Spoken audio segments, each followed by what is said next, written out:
የኢትዮጵያ የፖለቲካ ፓርቲዎች የጋራ ምክር ቤት ሰብሳቢና ሰላም ለኢትዮጵያ ጥምረት አባል ፓርቲ የሆነው ካፋ አረንጓዴ ፓርቲ ፕሬዝዳንት አቶ ሰለሞን አየለ የጥምረቱን የምርጫ ዝግጅት በተመለከተ ማብራሪያ ሰጥተዋል። ሰላም ለኢትዮጵያ የተለያዩ ፓርቲዎችን ወደ አንድነት በማምጣት ለሰባተኛው ሀገራዊ ምርጫ ዝግጅት በማድረግ ላይ እንደሚገኝ ገልጸዋል። የሰላም ለኢትዮጵያ ጥምረት በምርጫ አዋጁ መሰረት ከጋምቤላ፣ ከአማራ ክልል፣ ከትግራይ ክልል ሁሉ አቀፍ የሆነ ሂደቶችን ያካተተ የጋራ ጥምረት 11 የሚሆኑ ፖለቲካ ፓርቲዎች ጠቅላላ ጉባኤ ያጸደቁ ሲሆን 8 የሚሆኑ ፖለቲካ ፓርቲዎች ደግሞ አሁን እጩዎቻቸውን አቅርበው ለሰባተኛ ጠቅላላ ሀገራዊ ምርጫ ራሳቸውን አዘጋጅተዋል። የምርጫ ማኒፌስቶን የምርጫ ፖሊሲና ስትራቴጂ በማዘጋጀት ወደ ስራ መግባት ችለዋል ማለት ነው። ምርጫው ዴሞክራሲያዊ ሆኖ እንዲጠናቀቅ መንግስት አስቻይ ሁኔታዎችን በመፍጠርና ምህዳሩን በማስፋት ሚናውን መወጣት እንዳለበትና ሁሉም የፖለቲካ ፓርቲዎች ሊተባበሩ እንደሚገባ አሳስበዋል። እዚህ ላይ እንግዲህ ምርጫው ለዲሞክራሲያዊ ስርዓት ግንባታ ውስጥ የራሱን አዎንታዊ ሚና ይጫወታል ብለን ካሰብን መንግስት የድርሻውን ቀድሞ መውሰድ መቻል አለበት ብለን እናምናለን። አንደኛ አስቻይ ሁኔታዎችን በመፍጠር ምህዳር በማስፋት የራሱን ሚና መጫወት አለበት። ከጸጥታ ጉዳዮች ጋር ተያይዘው የራሱን ሚና መጫወት አለበት። ይሄ ደግሞ በመንግስት ብቻ የሚሆን አይደለም። ሁሉም የፖለቲካ ፓርቲዎችም የራሳቸውን ሚና መጫወት አለባቸው የሚል ጽኑ አቋም ነው ያለን። ምክንያቱም ሰላም የሁሉ መሰረት ነው ብለን እናምናለን። ሰላም ለኢትዮጵያ ጥምረት እንደ ጋራ ምክር ቤትም ሰላም የሁሉ መሰረት ነው። ሰላም ካለ ሁሉም ነገር አለ ብለን ነው የምናምነውና ከዛ አንጻር መንግስት የሚጫወተው ሚና ላይ ሁሉም የፖለቲካ ፓርቲዎች፣ ሁሉም ባለድርሻ አካላት በዚህ ጉዳይ ላይ ምርጫው የተሳካ እንዲሆን እነዚህን ሚናዎች መጫወት ያስፈልጋል። ተፎካካሪ የፖለቲካ ፓርቲዎች የምርጫ ሕግን አክብረው ሊንቀሳቀሱ እንደሚገባ ያሳሰቡት አቶ ሰለሞን ካለፉት 6 ምርጫዎች የተሻለ አሰራር በምርጫ ቦርድ መመቻቸቱን ገልጸዋል። ሁሉም የፖለቲካ ፓርቲዎች የምርጫ አዋጅን የስነ ምግባር ደንብን ተከትሎ እንቅስቃሴ ማድረግም ጭምር ያስፈልጋል። ብሔራዊ ምርጫ ቦርድ እንግዲህ ዘንድሮ ላይ ለየት የሚያደርጉ ብዙ ነገሮችን አንስቷል። የእጩዎች የድጋፍ ፍርማ ማሰባሰብ ጋር ተያይዞ የዘንድሮን ምርጫ ተግዳሮት ነው የነበረው። ይህን ተግዳሮት እንግዲህ የጋራ ምክር ቤቱም ከሁሉም ፖለቲካ ፓርቲዎች ጋር በመዋየት የምርጫ ማሻሻያ ተደርገዋል።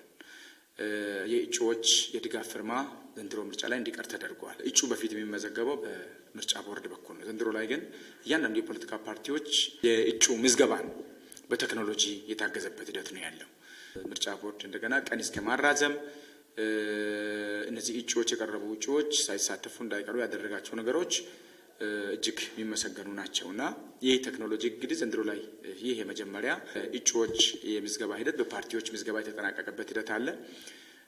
ይህ የዘንድሮ ለየት የሚያደርገው ሌላ ጉዳይ ስነ ምግባር ደንቡ ላይ ሁሉም ፖለቲካ ፓርቲዎች ተግባብተው በጋራ ተፈራርመን ነው ወደ ቅስቀሳው የምንገባበት ሂደት እያመቻቸን ያለ ነው።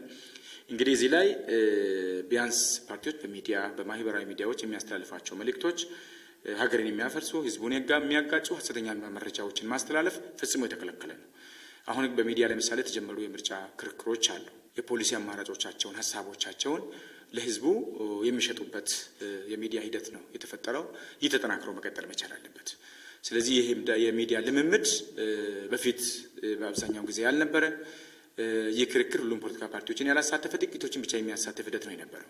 ለምሳሌ ደቡብ ምዕራብ ክልል ላይ በዚህ ሰሞን የተደረጉ የምርጫ የክርክር ሂደቶች በዚህ ክልል ውስጥ የሚንቀሳቀሱ የፖለቲካ ፓርቲዎችን ያሳተፈ ሀገራዊ የሚሆኑ ክልላዊ የፖለቲካ ፓርቲዎች ሀሳባቸውን፣ የፖሊሲ አማራጮቻቸውን ለህዝብ ይፋ የጀመሩበት ሂደት ነው ያለው።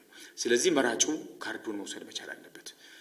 በዚህ ላይ ደግሞ ምርጫ ቦርድ፣ ሁሉም ባለድርሻ አካላት፣ ሁሉም የፖለቲካ ፓርቲዎች ደጋፊዎቻቸው፣ አባሎቻቸው፣ መላው ህዝብ ካርድ መውሰድ መቻል አለበት። የኢትዮጵያ የፖለቲካ ፓርቲዎች የጋራ ምክር ቤት በተለያዩ የኢትዮጵያ አካባቢዎች አደረጃጀት ፈጥሮ ለሀገራዊ ምክክርና ለሰባተኛው ጠቅላላ ምርጫ መሳካት አበክሮ እየሰራ መሆኑን ተናግረዋል። ከመሳሪያ ትግል ይልቅ በሀሳብ ሞክተው በሀሳብ አሸንፈው የሀሳብ ልዕልና ተከብረው ኢትዮጵያ ቀጣይ ላይ ለትውልድ ጭምር ሀሳብ ማሸነፍ እንደሚችል፣ በሀሳብ መከራከር እንደሚቻል፣ በጠረጴዛ ዙሪያ ችግሮችን መፍታት እንደሚቻል የታየበት ትልቅ ሂደት ስለሆነ እንግዲህ በዚህ ሂደት ውስጥ የጋራ ምክር ቤቱ ትልቅ ሚናዎችን ተጫውተዋል። ሰላማዊ የሆኑ አካባቢዎች ላይ የጋራ ምክር ቤቱን አደራጅተናል።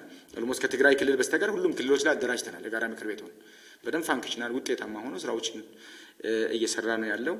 ስለዚህ ምክንያቱም ሁላችንም እንደ ጥምረትም እንደ ጋራ ምክር ቤትም ሰላማዊ ትግል አማራጭ የሌለው መንገድ ነው ብለን ነው የምናምነው።